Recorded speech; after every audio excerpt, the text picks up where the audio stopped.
Les répercussions au début, il n'y en a pas eu beaucoup. Quand j'ai eu mon diagnostic, vraiment, le terme colite ulcéreuse, ça a rentré d'un côté de l'oreille puis ça a ressorti de l'autre. Je voulais pas vraiment savoir qu'est-ce que c'était. Je voulais pas m'étiqueter malade. Je voulais pas être différent de mes amis. Je voulais pas avoir de restrictions physiques, de restrictions alimentaires. Moi, je voulais juste vivre ma vie de jeune de 20 ans puis continuer tout ce que je faisais comme je faisais avant. Fait que j'ai vraiment fait l'autruche face à l'annonce de cette maladie-là. La maladie, elle a affecté ma vie au quotidien, surtout au niveau de ce qui est les déplacements. Quand on est dans une période de crise de la maladie, une période évolutive, juste sortir, aller au restaurant, aller magasiner, aller au dépanneur, juste des petites sorties bien simples, ça devient vraiment compliqué parce que faut toujours avoir une toilette, une salle de bain proche de nous.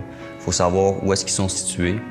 Puis juste la planification du trajet, ça devient vraiment complexe parce qu'on veut savoir le nombre de temps que ça va prendre juste pour pouvoir gager un petit peu où est-ce qu'on s'en va avec ça. Ça fait que ça devient vraiment... pour moi, c'est devenu vraiment une phobie.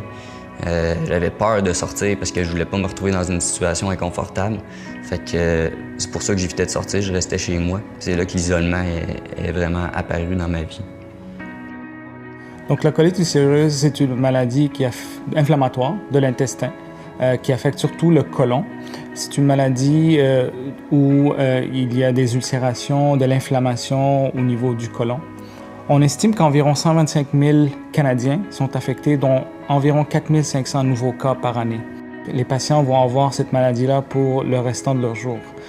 Donc c'est une maladie qui affecte souvent non seulement le côté physique, c'est-à-dire qu'ils sont toujours obligés d'aller à la selle rapidement, trouver la toilette la plus proche, même avec des applications qui existent pour trouver la toilette la plus proche, mais aussi au niveau psychologique.